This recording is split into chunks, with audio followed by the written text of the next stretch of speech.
In 2013, a colloquium on the study of unidentified aerial phenomena, UFOs, was organized featuring prominent NASA scientists, aviation professionals, military officers, and tenured professors to examine the safety of our skies. The footage mysteriously went missing. In 2023, one partially damaged drive was found. This is the recovered footage.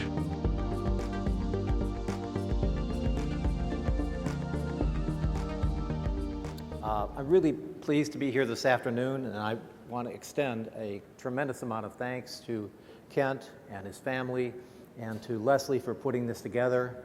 You can imagine that putting together a conference like this takes an enormous amount of work, not to say pain and so forth, and I'm really appreciative of the amount of effort that's been put together to do this, and I'm also obviously very honored to be with many of the other speakers here today. So I'll talk about hidden events. Now, hidden events are a category of things that are not well understood. Raymond Moody, a researcher on near-death experiences, discussed the near-death experience as something very widely experienced but very well hidden. And I think it's important to talk about hidden events because I believe UFO sightings are largely hidden events, very widely seen but very seldom reported. Now, this again is critical for understanding what happens when science meets UFOs, because science, as we will see, is not very realistic when it comes to hidden events, and especially, by the way, when it comes to scientists' understanding of how science itself handles these events. Now, let me go for a moment to the training that many of us got in high school in learning the basics of science. We were taught that science is objective, it's open-minded, and it's true in the sense that theories and data agree with one another. And I think this, by the way, is a very good diagram very helpful in understanding how hidden events are. It's sort of like the tip of an iceberg.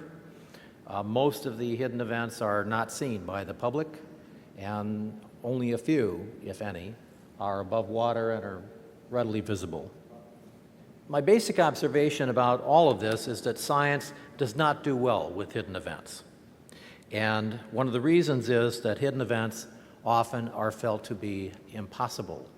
And I think this is a very nice quotation about impossible from the novel Tom Jones. And it says, "Impossible, a word which in common conversation is used not only to signify improbable, but often what is very likely and sometimes what has certainly happened." So why doesn't science cope very well with hidden events? Well, part of this is the nature of science itself. As I said, we've been all taught in school that science is objective, open-minded, and true in the sense that theories and data are in accord. And the trouble may be that what we are told essentially are the ideals of science. And the ideal of science is to be honest, it's to be objective, dispassionate, and that theory and data are supposed to agree. But the catch is that these things are true of science in the long run, okay? But in the short run, sometimes things are very different. Now here's an example. One of the people that I'm going to talk about today, and pronouncing his name is not easy, it's Courtney, okay? And this is what he said about his own approach in his introduction to the theory of acoustics, which he wrote 200 years ago. And he said, "People ask me by what stroke of luck I made my discoveries." He said, "But chance never favored me. To succeed, I had to employ an opinionated persistence." Now, I ask you, in the science classes you took, how often did they talk about opinionated persistence? Okay? Not much. So, when scientists disagree, we often see them doing things that scientists aren't supposed to do. First of all, they make sweeping generalizations. They say things that are not true. They make assumptions that don't hold up, and they play rough with other scientists. So much for the idea of a sort of cold, objective, dispassionate science. Now, why is the behavior of scientists so important? Well, it's important because today scientists are kind of the final arbiter of what is real and what is not. Now, in the old days, basically, this function of determining what was real and what was not real was left to priests. But the authority of priests has waned as the importance of science has risen.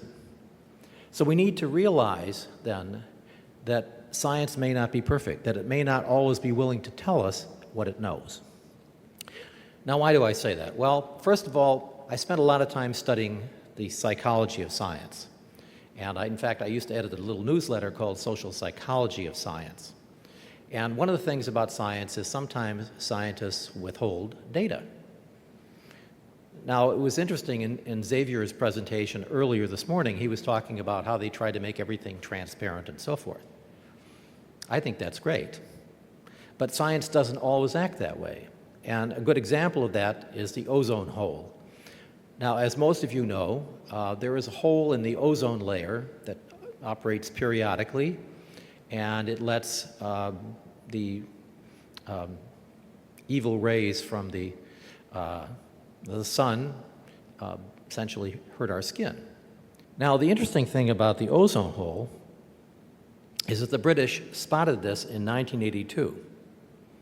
And the way that science is supposed to behave, they should have told people, well, hey, we're seeing this. But they didn't. Why did they hold the data back? Well, it turns out that the British didn't want to be embarrassed by the Americans. Now, the Americans had this, the Nimbus 7 satellite. The function of the Nimbus 7 satellite, this was a pollution monitoring satellite. It had something called a total ozone management sensor. And the function of this sensor was essentially to keep track of how much ozone there was in the atmosphere. So while the British were seeing an ozone hole, the Nimbus 7 was not, or at least it appeared not to. But actually, the satellite had seen the ozone hole, but the data from the satellite was being interpreted by a computer program which threw out the data. Okay? In other words, they had built a blind spot into this very important system which basically protects our lives from the dangers that ultraviolet radiation could provide. Now, science isn't supposed to have blind spots like this, but it did. So, we have two failures here.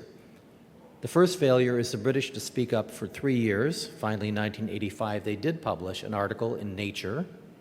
And believe me, everybody paid attention. It was a, inconspicuous article, but the content was absolutely explosive. To find out that the ozone layer was going away, at least in some places at some times, was very disturbing. And so it made a huge impact.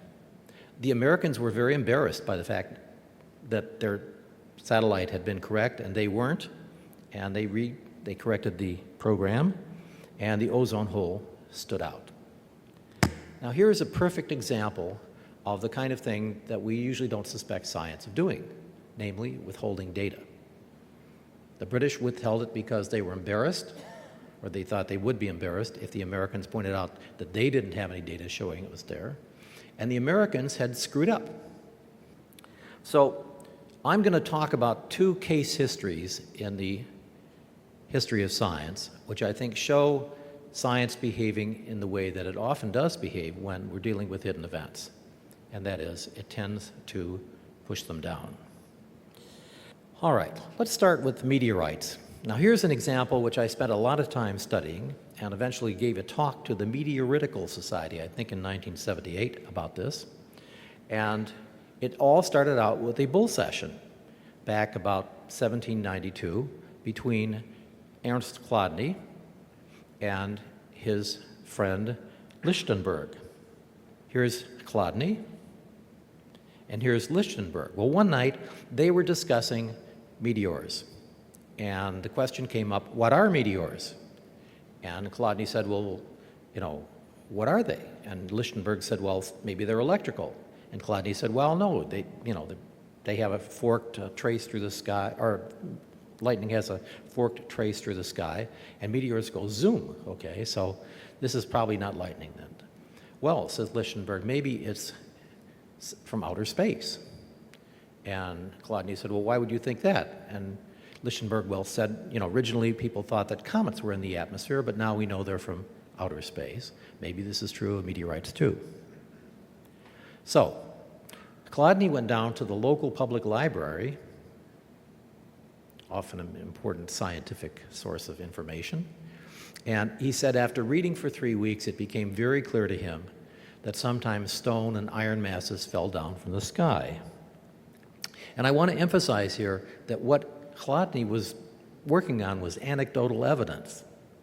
Now, often in this business, we hear a lot of bad things about anecdotal evidence, but this essentially was the scientific evidence that Courtney put together to essentially discover meteorites. When he published his book, though, in 1794, this was the feedback he got. First of all, one of the problems with his evidence was it came from the wrong people. And I want to read this to you because I think this is a perfect example of what we're used to with UFOs. It is thus that events badly seen and badly judged, of which volcanic phenomena above all demonstrate many examples, they cause naturalists to err, believing in the exactitude of the accounts, and they will form systems based on them which are without foundation. In other words, because he had the wrong people, this was very bad science because, of course, you couldn't trust what peasants told you, okay? And even Lichtenberg, by the way, said that he felt that he'd gotten hit on the head with one of these rocks, and he told Courtney that he was very sorry that he had published this book. So this started a controversy, and this is basically the second stage. You know, we start out with sort of scattered observations, and then we get to the stage of controversy. But the stage is going to shift, and it did with meteorites when there was a huge fall of meteorites in 1803. Now, to put this in perspective, a mere 13 years earlier, there had been a place in the south of France where they make Armagnac, a wonderfully potent brandy, and a village received a fall of meteorites, and the local scientists found out about it, and they said, well, this is all very interesting. Would you guys be willing to write, all this down and certify it to us? So they did. The mayor and the town attorney and about, I guess, 300 other people were willing to put together a legal protocol, and they sent it to the scientist with the stones, some of the stones anyway. And the scientist didn't know what to do. He turned it over to a scientific journal, the Journal of Useful Sciences, and the editor of this Journal of Useful Sciences then said, you know, what can we add to this protocol of an obviously wrong fact, of a phenomenon physically impossible? He said it's one thing to have an individual testify to this, but to see a whole community signing on to this and putting together this legal protocol in good form, he said it can only excite the pity, not only of physicists, but of all reasonable people. So in 1803 then, there was a second fall. This time it was 70 miles from the French Academy of Sciences, and the French sent out this man to investigate, Jean-Baptiste Biot, and he did a study essentially of the pattern in which the stones had fallen. He looked at the stones, he looked at the pattern, the stones had fallen in a big ellipse, and he said it was very clear from the evidence given by the witnesses, especially because one of them, by the way, was a correspondent of the Academy of Sciences. It was obvious that something real had happened.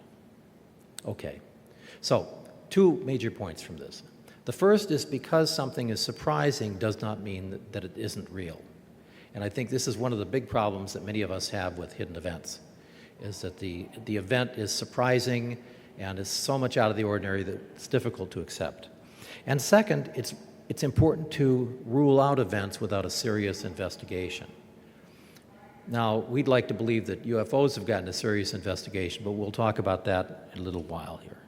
And then there is a third point, and this is one of the things that I think is most interesting about hidden events, and that is that scientists may not be very good judges of how much they would know, because they overestimate the flow of information to them. They don't realize, by the way, that people won't tell them things if people feel that they're going to get ridiculed for doing so. Now, here's a fascinating example of scientists' ability to overestimate how much information it would get. And this is an opinion offered in print by James Pringle, who later on was head of the Royal Society of England. And he said, "And here I venture to affirm that after perusing all the accounts I could find of these phenomena, I have met with no well-vouched instance of such an event. Nor is it to be imagined that if these meteors had really fallen, there must have been so long ago so strong evidence of the fact as to leave no room to doubt of it at present. Okay? Substitute UFOs for meteorites in this quote, and you have a very good idea of the way that science is likely to respond to hidden events. And a part of this, of course, is the idea that the expert would really know. Because the scientist says, well, I'm an expert, so I would know if this was going on. But even if the scientist is an expert, and sometimes, in fact, exactly because the scientist thinks that he or she is an expert, when anomalies are involved, he or she doesn't know. So with hidden events, things may be going on, but if they're going on beneath the radar, the scientist's estimate of what he or she would know may be wrong. And I call it the fallacy of centrality. The scientist thinks he's in the center of this information network, but he often is on the outside. It reminds me of the Bob Dylan song, and you know that something's happening, but you don't know what it is. Do you, Mr. Jones? And I think this is often, I don't know how many of you like Bob Dylan. Anyway, so are scientists stupid? Well, of course not. But sometimes a little sociology might be helpful to scientists when it comes to understanding the dynamics of people reporting anomalous events. So we're going to shift about 150 years forward here to the 1950s and talk about the battered child syndrome. Now, this is something that most of us take for granted today with the existence of protective services and things like that.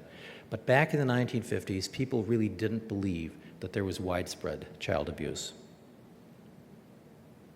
One of the people who started to change this opinion was a radiologist, a pediatric radiologist actually, named John Caffey. And Caffey observed that often children had a pattern of injuries which wasn't explained by the history or story that the parents told about how the injuries came about. And so in 1946, he published an article, and note the sexy title here, Multiple Fractures in the Long Bones of Infants Suffering from Chronic Subdural Hematoma. Okay? Not something to grab your attention. Okay? Well, this was actually the first modern paper on what Caffey would call multiple unexplained traumata. But he didn't call it child abuse. He saw the pattern, the brain bleeds, the hematomas, the damages to the long bones, by the way, often in different stages of healing, and a patient history that didn't explain the injuries. So Caffey didn't want to accuse the parents of child abuse because that might involve legal difficulties. So he didn't write anything for a while, anyway, in print that accused the parents of doing this. But orally, he would tell people that he thought that this was probably some kind of child abuse.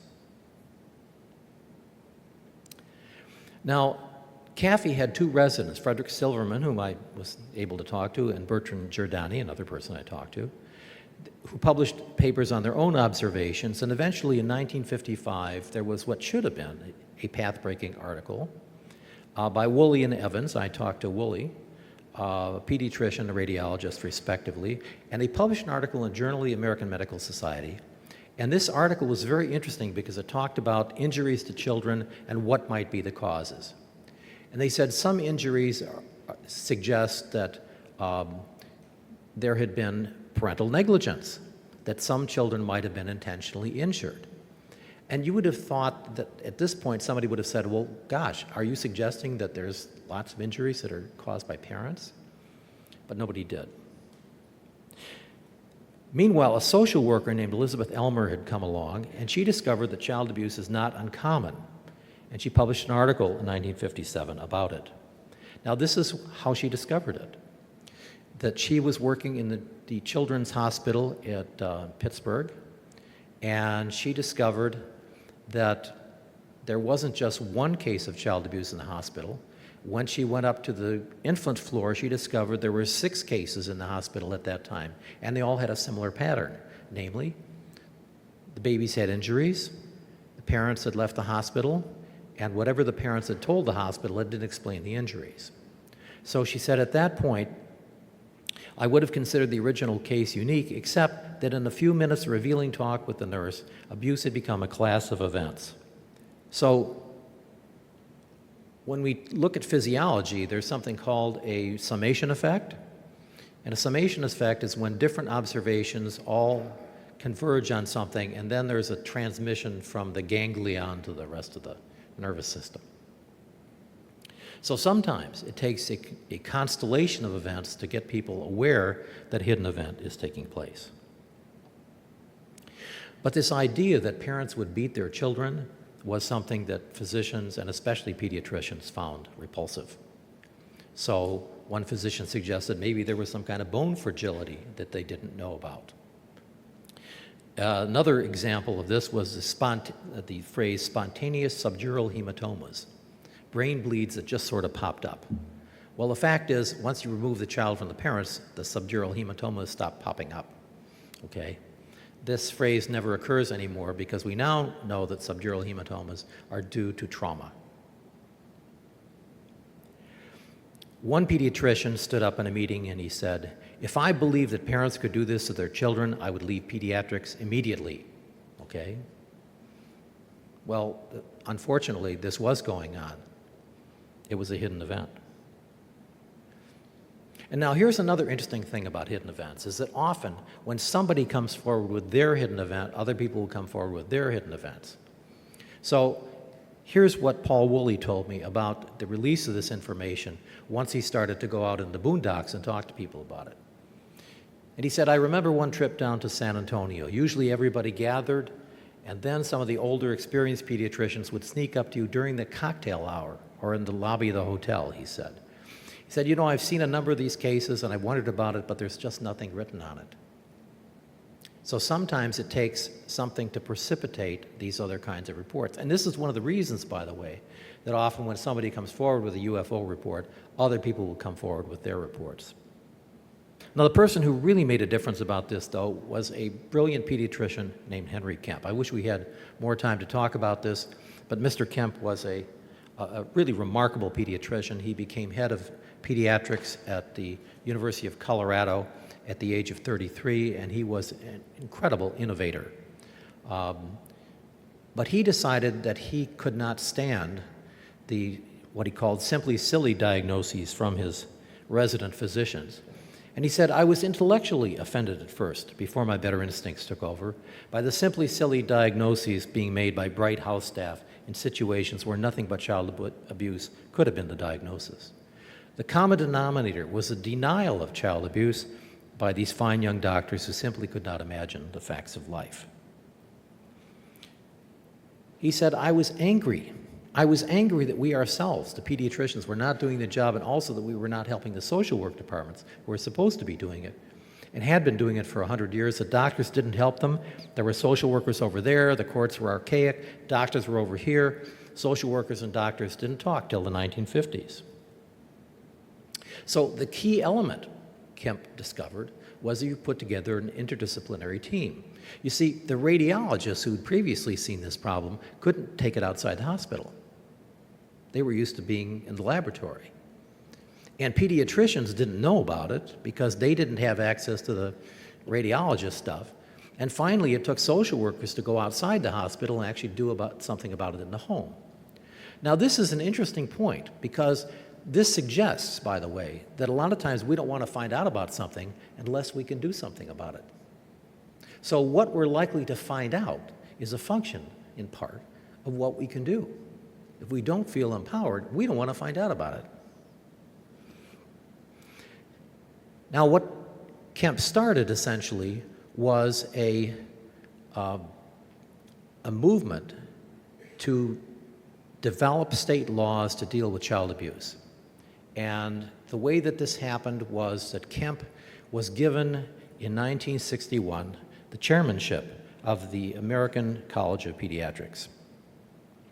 And he decided to take the opportunity offered him as the chairman to hold a session on child abuse at the national meeting. The meeting was being held at the Palmer House in Chicago, and Kemp decided he would do it in the main ballroom of the Palmer House, which holds, I think, a couple thousand people.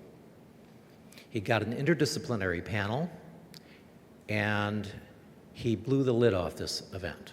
He invited the press, people came in, they talked, they listened, people kept coming to him all day and to members of his team, and they said, you know, oh my God, I've been seeing this stuff for years, but there was nothing I could do about it, okay? So by connecting the dots, Kemp got child abuse to fit in the medical system. The battered child syndrome, a name that Kemp created, became a problem for medicine, social work, law, psychiatry, and psychology, and child abuse became his specialization. Now, the interesting thing about this is that Kemp himself withheld some of his data. Kemp and his co-workers knew perfectly well that there was widespread sexual abuse of children, but they decided to sit on it. And they wanted to sit on it because they thought if it got confused with the physical abuse stuff would not be accepted. And those of you who've heard terms like the false memory syndrome and so forth can appreciate the kind of resistance that he anticipated. So 16 years later, he then published a paper on sexual abuse of children, and that then became a tremendous topic of interest. But I think this is an interesting point because sometimes we know stuff that we don't want to talk about because maybe the world isn't ready for it yet. I'm not sure. But this is an interesting thought. I talked to Kemp's associates, and they said basically that, you know, they wanted to hold this back until people accepted physical abuse. So here we are in the 21st century. So again, the definition, widely experienced but well hidden, okay? So science is more mature now, right? Well, let's consider a case where science appears to be in denial. And this is what year? 2013. So UFOs are hidden events. That's what I'm arguing here. So how can we say that? Everybody knows about UFOs, right? No, not quite. It used to be, by the way, and I don't know this is still true, but it used to be that UFOs were very popular online and they were second only to porn, okay? I mean, I have no idea about these things. So, but if UFOs are popular online, they're certainly not very popular with the newspapers. And in fact, if we use the newspapers to figure out if UFO events are happening, we probably will not find out very much. And in fact, that's a whole other discussion, which maybe we can talk about during the question period. So the Air Force says it no longer accepts UFO reports. Of course, it certainly does. And especially, by the way, from the armed services. And that's why I appreciated Tim's question earlier so much about whether the French put the military reports into their database. So as far as the public knows, UFO reports are rare. So reports to MUFON and NUFORC, how many of you know what NUFORC is? Okay, so this gives you some idea of, but this is one of the major places that accepts UFO reports, the Northwest UFO Reporting Center. But if you watch television, how many of you have seen a special on UFOs? Okay, but almost always they end up saying in the end, well, it's probably something else. It's just, you know, the weather, or it's just stars or planets, and we all know that people are prone to, what is it, mass hysteria? Let's review for a moment the history of UFOs. So this man is Kenneth Arnold. In 1947, he had an experience during the Yakima Indian Reservation, where, by the way, I spent 2 weeks researching the local UFO events, 1982. But 1947 also was the year that a UFO might have crashed in Roswell, New Mexico. And in fact, the Army announced that a flying disc had crashed. And by the way, this is a wonderful example. People often say, well, there really couldn't be a cover-up. It would be too hard to do, okay? The Army covered this up perfectly. Within a few days, everybody thought this was a complete mistake, a hoax, and that there hadn't been a UFO crash. And for years, literally, about 20 years basically, everybody forgot about it. So don't tell me there can't be a cover-up. Here was one that was extraordinarily successful. I think it was the 1980s that Stanton Friedman and other people began to realize that, hey, there really was something at Roswell. It wasn't, in fact, a weather balloon, or was it a Bogle balloon, or maybe crash dummies, or anyway. Now, it also was true that 1947 was a wave year. In fact, there were UFO sightings all over the country. Why is it we only hear about Kenneth Arnold's sighting? Hidden event. So, let's look at what the Air Force did, because the Air Force, in this case, was seen as the appropriate agency for investigating things in the skies. The Air Force had 3 projects successively. They had very different attitudes toward UFOs. The first one, Project Sign, appears to have been more or less on the level, and the Air Force was actually using it as a feeding device. But then they decided that that wasn't a good idea, so they had Project Grudge, which decided UFOs were mostly, you know, other stuff. And finally, they had Project Blue Book, which again appeared to be kind of on the level. But in spite of all this, and even this, and people's concern that this might be coming next, or maybe this, Blue Book was eventually shut down. Now, when Blue Book was up and operating, though, this was the staff. Now, compare this, by the way, with the current French effort, and look at the difference in size, okay? I wish the Colonel Halt was still here, because he would tell us what the significance was of just having a major running this project, okay? But basically, the signals were that this was not an important effort, and this particular major, Hector Quintillana, was notorious for making sure that reports got written off as stars and planets and weather balloons and stuff like that. The only good thing about Project Blue Book is they did do some interesting reports. This one took, by the way, a long time to get published, but it makes very interesting reading today. The biggest problem with Blue Book is that it was run by middle-rank officers, had no organizational clout, and mostly they investigated from their desks. Those of you, how many of you have actually investigated the UFO sighting? It takes a fair amount of resources to do it, doesn't it? Okay?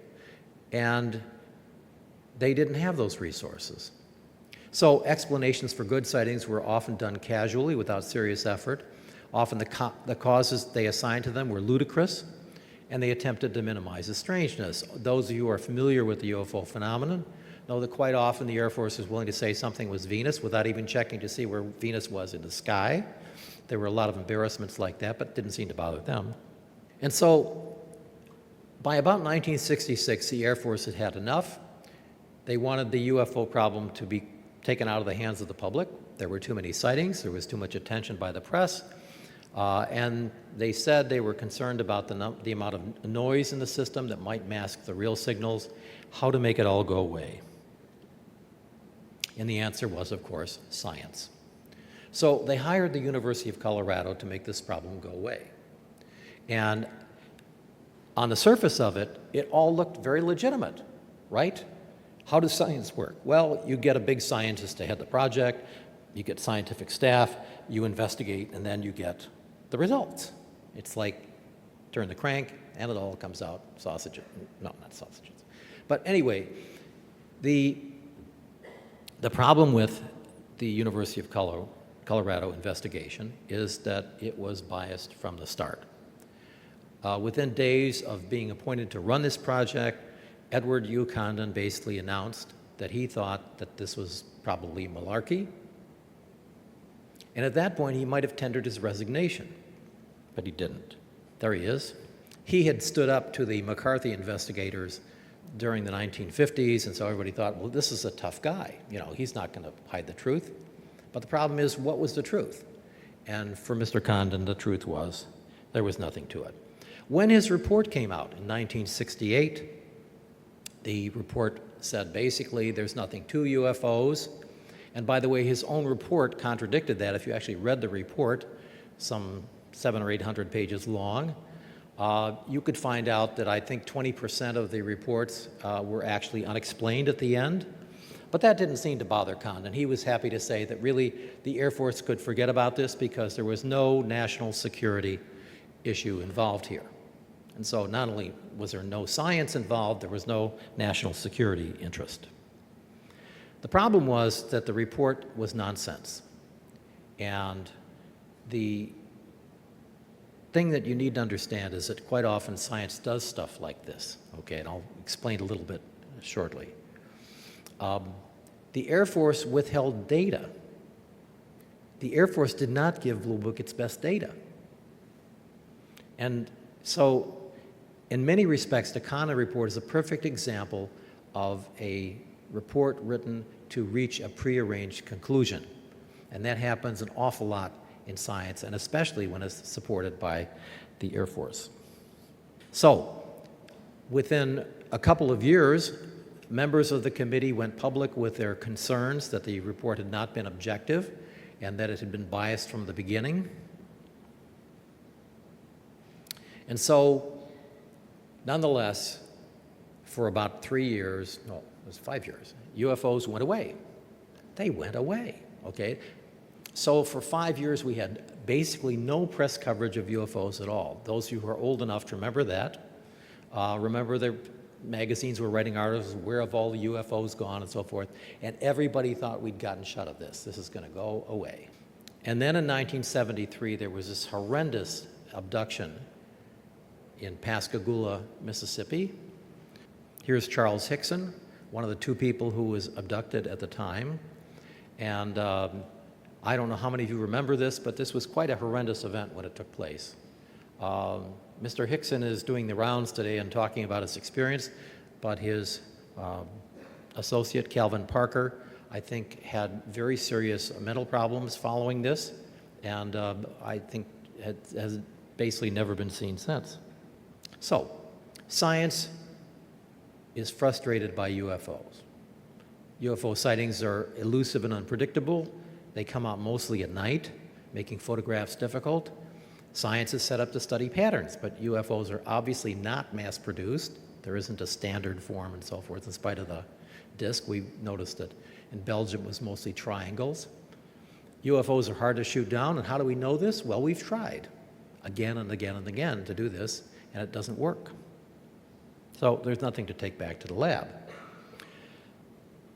So are UFO events still occurring? Well, yes, they are, okay. And obviously I recommend Leslie Kane's book on this, which I think is a perfect review of the large, important, recent UFO sightings. Now, I think this is an important point to understand, and that is that there are some things that are politically inconvenient to come out. And here's a perfect example. I've done a fair amount of research on the cover-up by the Catholic Church of the abuse of children by priests. I think one of these shells here says parishes in this photograph. But obviously UFOs are very inconvenient too. An excellent place to look for this cover-up is in the two books written by Richard Dolan. When I read Dolan's books, and by the way, they're really thick, they take a long time to read, but it's just absolutely fascinating to see the picture that Dolan has put together of cover-up. And I must admit that I knew many of the people that he writes about, and he's almost always right on target. Now, how did the Condon report then get written the way it did? Well, the fact of the matter is, if you've been in the science system, how many of you have actually been in the science system? Okay? Well, let me tell you, there's normal science. And in normal science, basically, everybody knows that if you pick the right people for the committee, you can guarantee what the result is going to be. And this absolutely happened in the case of Condon. The Air Force picked a university and a person whom they thought was a reliable guarantee that the report would be negative. And they hoped that this would largely result in something that was psychologically and sociologically oriented, and that was probably the cause of UFOs, okay? Now, just to make sure, we got to make sure that science is right, The report was turned over to the National Academy of Sciences, and another committee was asked to review it. And on the surface, this looked very good because, of course, it's a National Academy of Sciences, okay? Well, if you've been on a committee like this, you basically know how it works. People read a few things, they write a report, it all goes into a book, and that's the end of that. In this case, however, the committee from the National Academy of Sciences was handpicked by Hugh Odeshaw, who happened to be the co-author of the Handbook of Physics with Edward Condon, okay? And who had told Condon not to do this study because he didn't believe that UFOs are real and it would be a waste of time and so on and so forth. How do I know this? Well, one day, Mr. Odeshaw was walking down the University of Colorado campus with my friend Richard Green, and he was bragging to Green about how he had handpicked the committee so that it would come out the right way. Okay. I have a lot of respect for science, but I have to admit that this is not at all unusual in science because, again, if you can pick the committee, you can often guarantee the result. So what looked like an objective report originally and an objective review secondarily was something that, in fact, was a setup from the beginning. And it was in the end, too. So, happy ending. The Air Force got the conclusion it wanted. The University of Colorado got the money. The scientists involved didn't even have to compromise their principles because most of them believed their own conclusions. And those who didn't were fired. Only the public was cheated because they paid for the inquiry. All right? And that's another important thing. If you're going to be a good buyer of science, you've got to know how science works. And this is a perfect example, unfortunately, of how science works. But the real kicker in all of this is that the Air Force had far better data than Blue Book got, and than the committee got as well. So here is an example of something, and this is, by the way, 1968, the same year the report came out. There was an absolutely horrendous event at Minot Air Force Base. Minot Air Force Base is a strategic air command base, okay? This is the apex of the national system of security that protects us against missile attack, okay?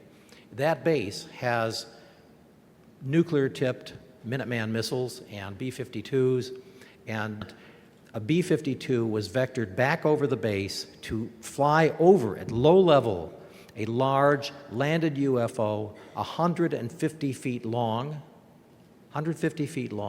and glowing like a miniature sun. It was basically sitting on a runway.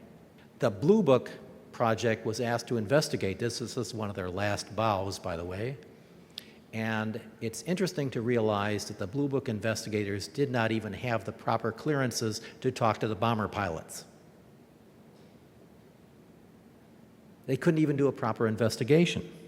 Fortunately, a couple of years ago, there was a proper investigation. 35 people were interviewed during it. The bomber pilots, now apparently beyond the reach of the security system, were willing to talk to Tom Tulin and his associates. And the result is a 120-page report in great depth. I recommend this to you. You can easily find it in the Project Sign Oral History Project on the web. If you read this report, it's absolutely astounding the contradiction between the Condon report, which said there were no national security implications, and here at a strategic air command base, we have a low-level flight over a landed UFO 150 feet long by people who are aviation professionals who certainly knew that this was not a sundog or the actual explanation in Blue Book was it was a piece of ball lightning. Okay, if you know anything about ball lightning is small and it's never been 150 feet long. You certainly wouldn't have had a large articulated shape, okay? If science operated the way it should, they should have taken back the report and said, oops, we've got to make an emendation, because this is an exception. But the fact is, there have been lots of these exceptions. The Air Force knew about it. So, the Colorado Project people trusted science to tell them the truth. But you know what? They didn't, okay? There's a huge history, and by the way, I really recommend this book by Robert Hastings, UFOs and Nukes, go to his website, because it's really inexpensive if you buy it from his website. It's a terrific book. An awful lot of the history he talks about, by the way, was around when Project Blue Book was around, but it didn't go into the Project Blue Book reports. Here's another principle, okay? When science conflicts with, Tim can talk about this too, when science conflicts with politics, politics may win. Politics contributes to hidden events being suppressed when the events are politically inconvenient. So, if the Air Force found out, would they tell us? I think you all know the answer. All right, so the history of science then shows that science is often imperfect, and it's especially imperfect when it comes to hidden events. Scientists may not understand the processes that bring hidden events to them, and they don't understand how their own attitudes affect the information that they get. So, when information about hidden events becomes caught up in the political process, embarrassing events may get suppressed.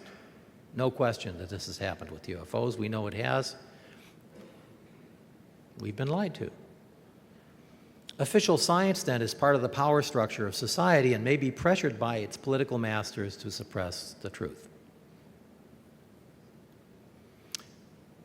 So, I think all of that says it's very important to have alternative channels. I think MUFON has been a very important alternative channel in getting at the truth.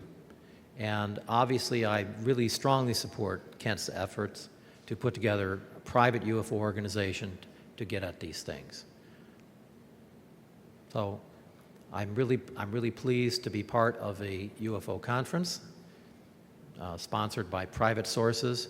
And I think that in the past, these same private sources and private organizations have been the guarantee that the truth will get out.